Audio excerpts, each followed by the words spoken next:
Em 1916, um avião de reconhecimento francês voava mais depressa do que os caças alemães enviados para o abater.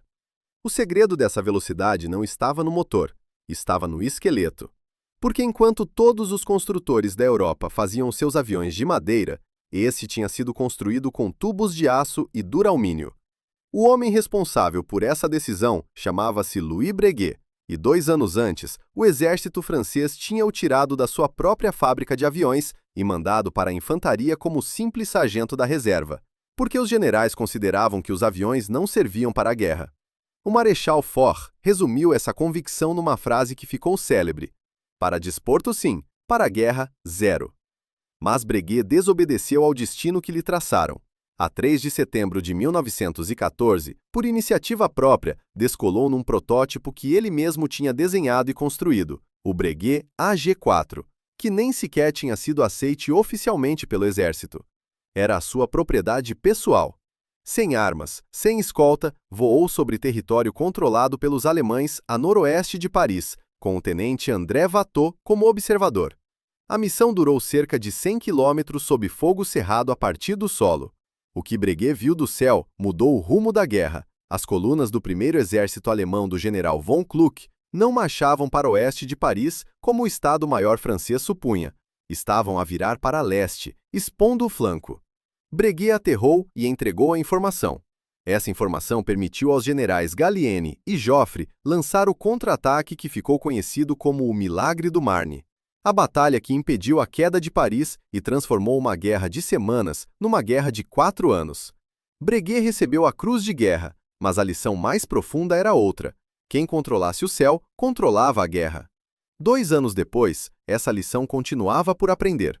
Em 1916, a guerra estava paralisada em 700 quilômetros de trincheiras, desde o Mar do Norte até a fronteira suíça. Ofensivas custavam dezenas de milhares de mortos por ganhos de algumas centenas de metros. A cavalaria não conseguia atravessar o arame farpado, a artilharia disparava sem saber onde caíam os seus projéteis, e os aviões de madeira e tela, que serviam de olhos ao exército, apodreciam com a umidade, rachavam com um único impacto de bala e demoravam dias a reparar. O Estado-Maior publicou em novembro de 1916 um caderno de encargos para um novo biplano bilugar, mais rápido, mais robusto e capaz de sobreviver ao combate moderno. Louis Breguet recebeu essas especificações com uma convicção que mais ninguém partilhava. Havia anos que experimentava tubos de aço soldados a oxigênio e painéis de duralumínio para construir fuselagens, enquanto toda a indústria insistia na madeira. Com o engenheiro Marcel Vuillerme, desenhou um aparelho com uma treliça de tubos de aço, coberta à frente por painéis metálicos e revestida de tela na parte traseira. O motor seria um Renault de 12 cilindros em V, que na versão de série desenvolveria 300 cavalos. A combinação de um esqueleto metálico leve com um motor potente prometia algo que parecia impossível: um avião de reconhecimento mais rápido do que a maioria dos caças inimigos. A 21 de novembro de 1916, no aeródromo de Villacoublay, perto de Paris, Louis Breguet sentou-se pessoalmente nos comandos do protótipo designado Breguet AV Type 14 e descolou. O aparelho subiu sem dificuldade, voou com estabilidade, e os números confirmaram aquilo que os céticos diziam ser impossível: 181 km por hora ao nível do mar, subida a 2.000 metros em menos de 7 minutos, e as asas aguentavam uma carga 5,5 vezes superior ao peso total do avião. Nenhum outro bilugar em serviço se aproximava destes valores. Antes de continuar, escreve nos comentários a cidade de onde estás a ver isto, para eu poder ver até onde chegou a minha história. E não te esqueças de dar like e subscrever.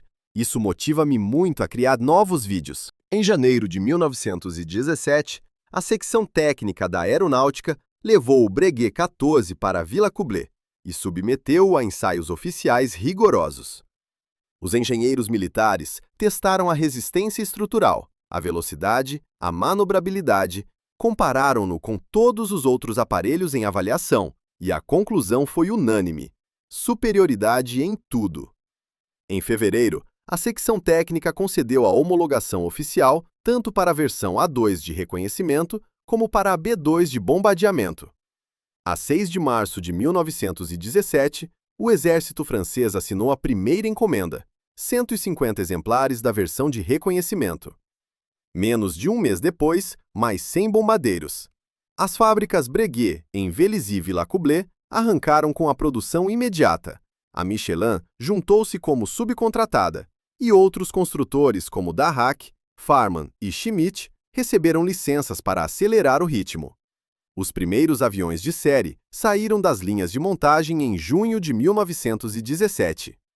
O homem que o exército tinha mandado para a infantaria como sargento estava agora a fornecer-lhe a máquina que lhe daria olhos no céu. Mas ter uma encomenda não era ter uma vitória. Porque antes de provar o seu valor, o Breguet 14 tinha de sobreviver ao teste mais brutal de todos, o fogo real sobre as linhas alemãs, onde os aviões de madeira duravam semanas antes de serem destruídos. No verão de 1917, os primeiros Breguet 14 operacionais chegaram às esquadrilhas do fronte. A BR-101 foi uma das primeiras unidades a receber o novo aparelho, substituindo os velhos Sopwith, que já mal aguentavam as missões diárias. Os pilotos e observadores descobriram as qualidades da máquina da maneira mais direta possível, voando sobre as linhas alemãs a altitudes entre 2.000 e 4.000 metros, expostos ao fogo dos canhões antiaéreos e aos ataques dos caças inimigos. As missões consistiam em fotografar as posições alemãs, localizar baterias de artilharia escondidas e transmitir por rádio e sinais visuais as correções de tiro aos artilheiros franceses. Cada sortida era uma aposta, porque até aquele momento nenhum avião com estrutura metálica tinha sido testado em combate real.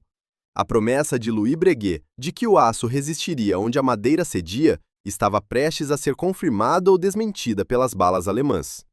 A confirmação veio mais cedo do que qualquer engenheiro esperava. Nas primeiras semanas de operação, vários Breguet 14 regressaram à base com dezenas de perfurações nos tubos de aço da fuselagem. Em qualquer outro avião da época, esses impactos teriam rachado os longarinos de madeira e a estrutura teria colapsado em voo. Nos Breguet, os tubos perfurados mantinham a capacidade portante. Os mecânicos reparavam os danos por soldadura em poucas horas e o aparelho voltava a voar no dia seguinte. Os equipageiros começaram a confiar na máquina de uma forma que não tinham sentido com nenhum avião anterior. Sabiam que ela os podia trazer de volta mesmo gravemente danificada. A versão B2 de bombardeamento carregava até 300 kg de bombas em suporte sob as asas. O observador na cabina traseira acionava o largamento manualmente, depois de apontar através de painéis transparentes no chão. Os raids partiam informações de 6 a 12 aparelhos contra depósitos de munições, estações ferroviárias e concentrações de tropas na retaguarda alemã.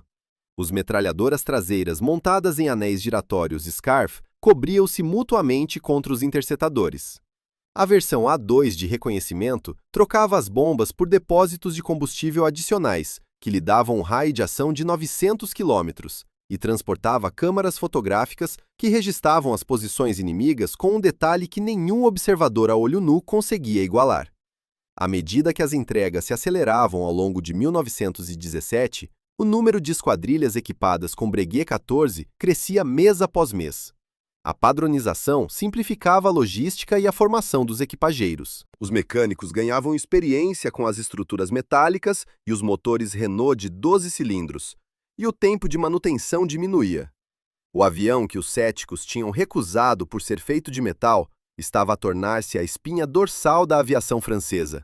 Mas a verdadeira prova não tinha ainda chegado. Tudo o que aconteceu em 1917 foi um prelúdio para aquilo que a Alemanha preparava em segredo.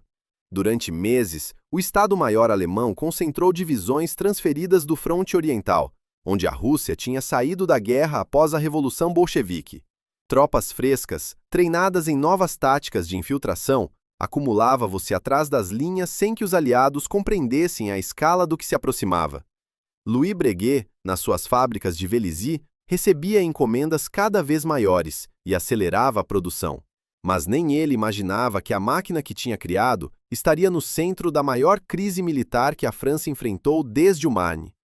A 21 de março de 1918, às 4h40 da manhã, 6.600 peças de artilharia alemãs abriram fogo simultaneamente num fronte de 80 quilômetros no setor do Somme. Era a Operação Mikhail, a maior ofensiva alemã desde 1914. 70 divisões avançaram sobre as posições britânicas numa vaga que partiu as linhas de defesa em poucas horas. As tropas alemãs progrediram dezenas de quilômetros em dias, algo que não acontecia no fronte ocidental há 4 anos. A ameaça era existencial. Se o avanço continuasse, os exércitos francês e britânico seriam separados e a guerra poderia ser perdida. Nessa manhã, as esquadrilhas de Breguet 14 receberam ordens para descolar imediatamente. Os aparelhos de reconhecimento tinham de localizar as colunas alemãs que avançavam no meio do caos, identificar a direção do ataque principal e transmitir as posições em tempo real aos Estados-Maiores aliados que tentavam organizar uma defesa. Os bombardeiros tinham de atacar as concentrações de tropas, os comboios de reabastecimento e as pontes sobre os rios para retardar o avanço. Os equipageiros sabiam que iam voar a baixa altitude sobre um inimigo que avançava com tudo o que tinha e que muitos deles não iriam regressar. Durante as primeiras horas da Operação Michael, a confusão no lado aliado foi total. As linhas de comunicação estavam cortadas, os Estados-Maiores não sabiam onde estavam as suas próprias tropas, nem por onde avançava o inimigo. Os Breguet 14 de reconhecimento eram a única fonte de informação fiável. Os pilotos descolavam ao nascer do sol, voavam sobre o campo de batalha a altitudes cada vez mais baixas para conseguir ver através do fumo e do pó. Identificavam as colunas alemãs e transmitiam as posições por rádio e sinais visuais antes de regressar, reabastecer e voltar a descolar. 3, 4, às vezes 5 sortidas por dia, do amanhecer ao pôr do sol, sem pausa.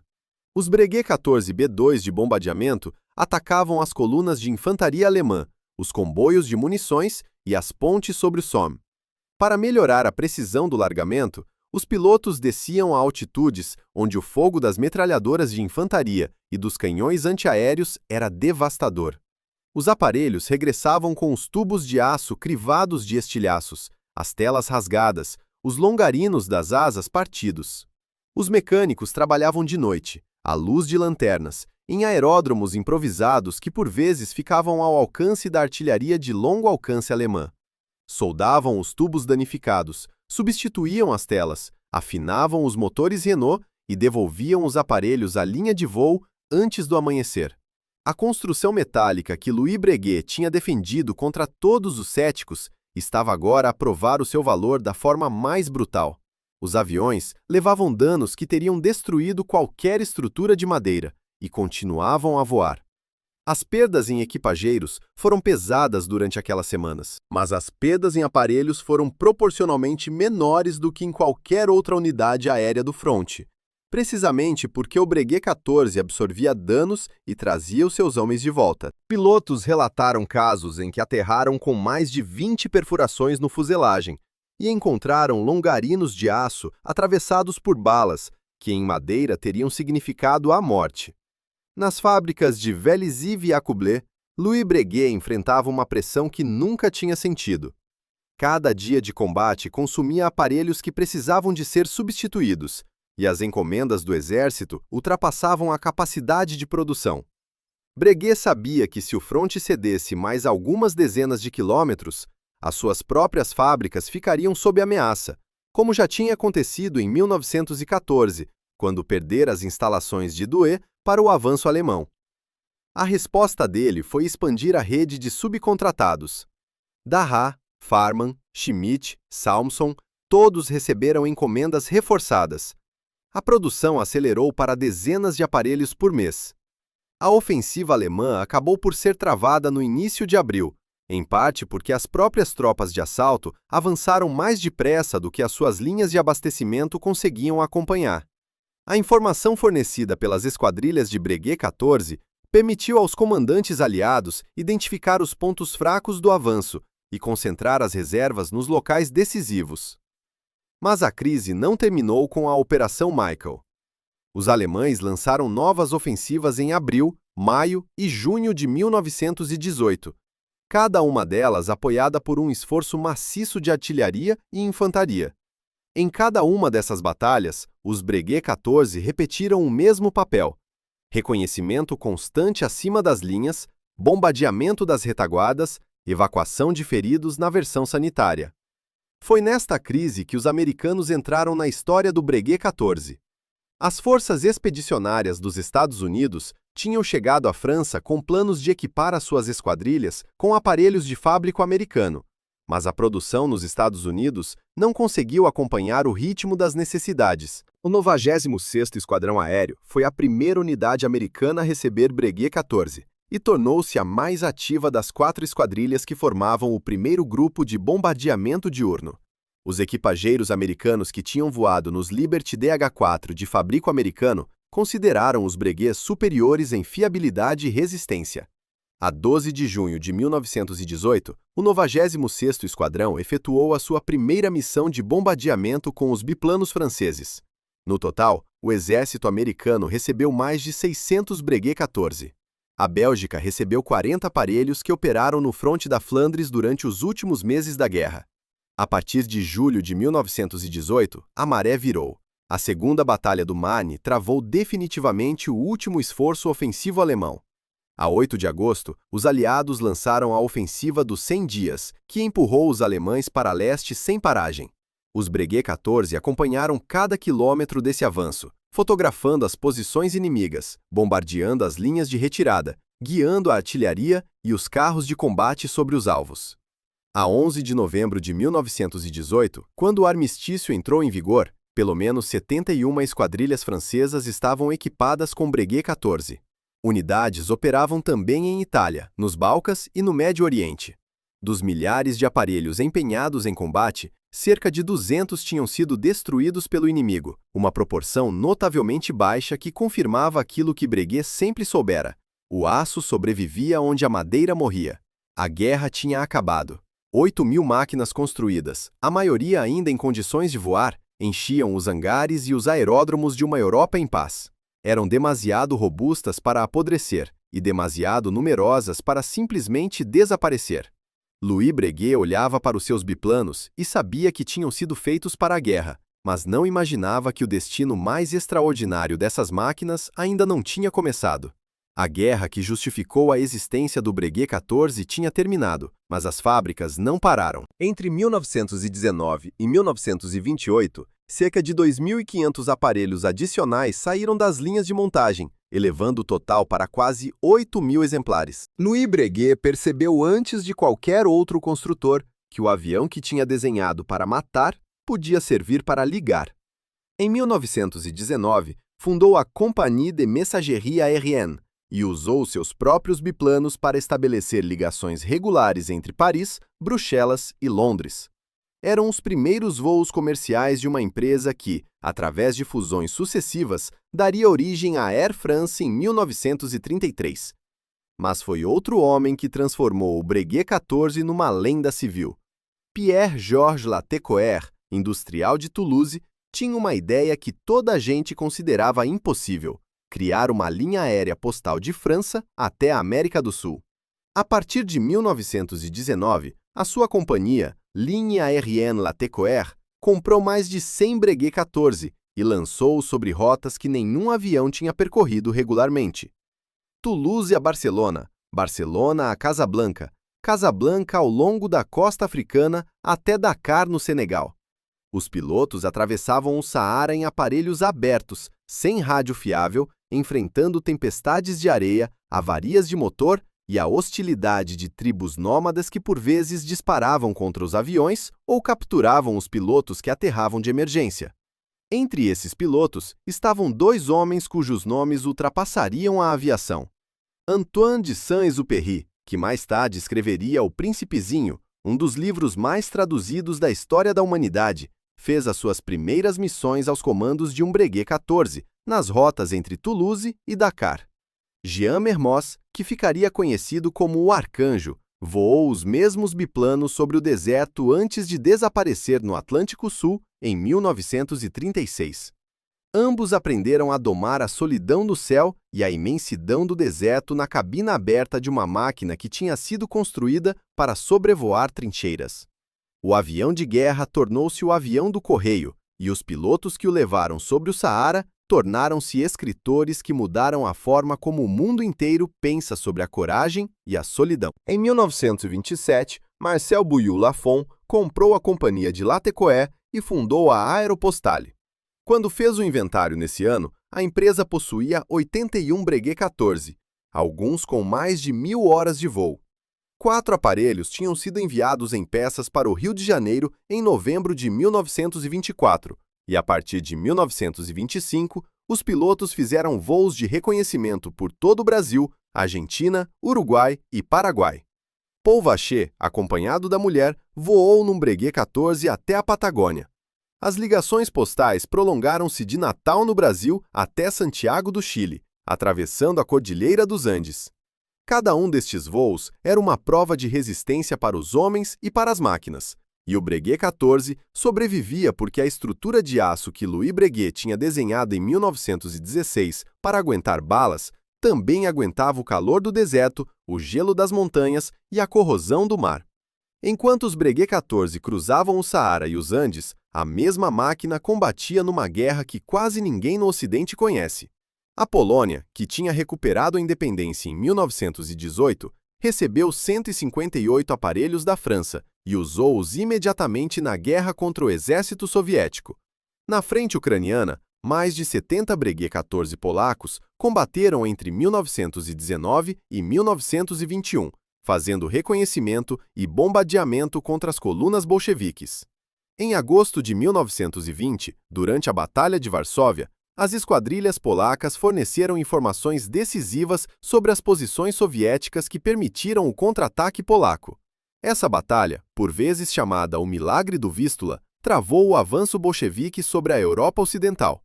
O mesmo avião que salvara Paris em 1918 salvava agora Varsóvia com a mesma arma, informação vista do céu.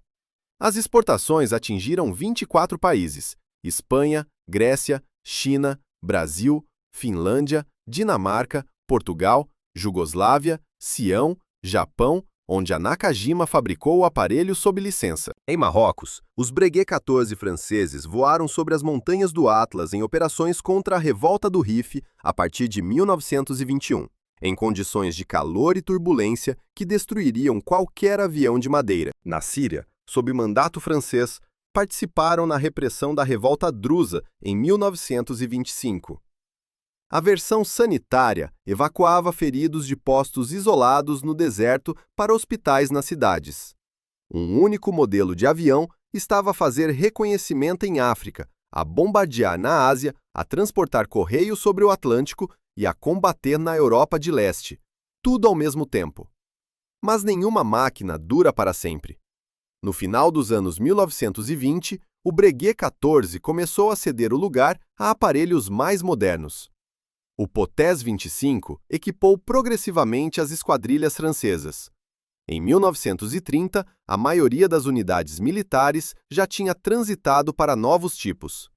A madeira das asas apodrecia, a tela rasgava-se, os motores eram recuperados para outros fins.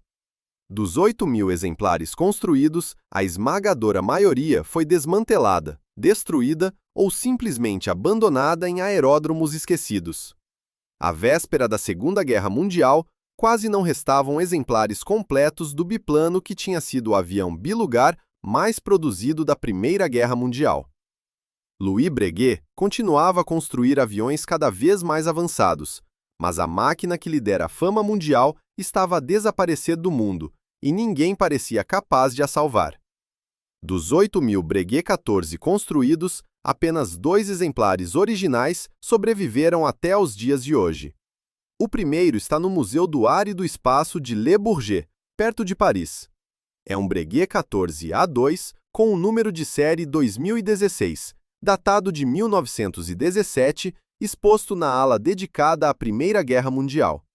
Os visitantes que passam diante dele podem ver com os próprios olhos aquilo que fez deste avião uma máquina diferente de todas as outras. Os tubos de aço do fuselagem, os painéis de duralumínio à volta do motor, as costuras da tela que cobria a parte traseira. É um objeto silencioso que já não voa e que a maioria das pessoas atravessa sem parar. O segundo está no Museu da Força Aérea Finlandesa, em Tikkakoski. A Finlândia comprou 38 Breguet 14 entre 1919 e 1921 para equipar a sua jovem força aérea. Este exemplar efetuou missões de reconhecimento e bombardeamento ao serviço finlandês, incluindo a primeira sortida operacional finlandesa sobre território bolchevique em outubro de 1919.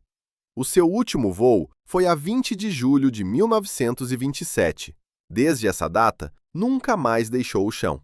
Durante mais de 60 anos, nenhum Breguet 14 voou em lado nenhum do mundo. A máquina que cruzara o Saara, combatera sobre o Somme e ligara Toulouse a Dakar existia apenas como peça de museu e como fotografia a preto e branco. Duas réplicas tinham sido construídas por Jean Salis no final dos anos 1970 para filmagens televisivas sobre a Aéropostale. Uma foi vendida ao Museu da Força Aérea Tailandesa em Bangkok. A outra ficou na Michelin, em Clermont-Ferrand. Ambas tinham motores hispano-suíça de 690 cavalos em vez do Renault original, e nenhuma delas voltou a voar. Em 1992, em Castel-Sarrazin, perto de Toulouse, um homem chamado Eugène Bellet decidiu fazer aquilo que toda a gente considerava impossível: reconstruir um Breguet 14 de raiz, com a mesma estrutura de tubos de aço soldados, com o motor Renault de 12 cilindros da mesma concessão que o original, e levantá-lo do chão. Bellet não era um industrial com fábricas e contratos. Era um apaixonado pela aviação, que reuniu uma equipa de voluntários e começou a trabalhar numa oficina com os planos recuperados das réplicas de Salis, porque os desenhos originais das fábricas Breguet tinham desaparecido dos arquivos Latécoère. Madame Marie-Vincent Latécoère, o Conselho Regional de Midi-Pyrénées e dezenas de empresas e associações apoiaram o projeto, mas o trabalho essencial foi feito à mão, tubo a tubo, solda a solda, durante anos. O Breguet 14 F-Post voou pela primeira vez no final dos anos 1990, com as cores da Aéropostale pintadas na fuselagem, em homenagem aos pilotos que tinham atravessado o deserto e o oceano nos mesmos biplanos. Era o único Breguet 14 em estado de voo no mundo. Eugène Bellet fez dele uma presença regular em encontros de aviação histórica em França, e cada vez que o motor Renault arrancava e o biplano rolava pela pista e se levantava no ar, o público via exatamente aquilo que Louis Breguet tinha visto a 21 de novembro de 1916 em Villacoublay, uma máquina de aço e tela que não devia voar tão bem como voava. Em 2010, Bellet levou o F-Post de Toulouse a Cap Juby, em Marrocos, refazendo a rota que Saint-Exupéry percorrera 80 anos antes. 5 anos depois, em 2015, o mesmo aparelho partiu para o Brasil, para celebrar o 90º aniversário dos primeiros voos da Aéropostale naquela rota. Milhares de quilômetros sobre o oceano e ao longo da costa sul-americana, no mesmo tipo de máquina que Paul Vacher levara até a Patagônia e que Mermoz voara sobre o Atlântico. A estrutura de tubos de aço que Louis Breguet desenhara em 1916 para resistir às balas alemãs aguentava agora a turbulência tropical, o calor do litoral brasileiro e as horas de voo sobre mar aberto, quase um século depois. Na última etapa desse voo, o F-Post sobrevoou a costa do Brasil, com o motor Renault a rugir no mesmo tom que produzira nas trincheiras do Somme. Lá embaixo, as praias e as cidades onde os pilotos da Aéropostale aterravam para entregar o correio. Lá em cima, a mesma silhueta de biplano que em 1917 era o avião mais rápido do fronte ocidental.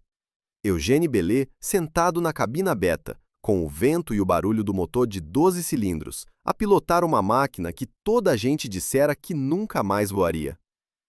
Se essa história te interessou, subscreve o canal para descobrires outras máquinas que mudaram o rumo da aviação.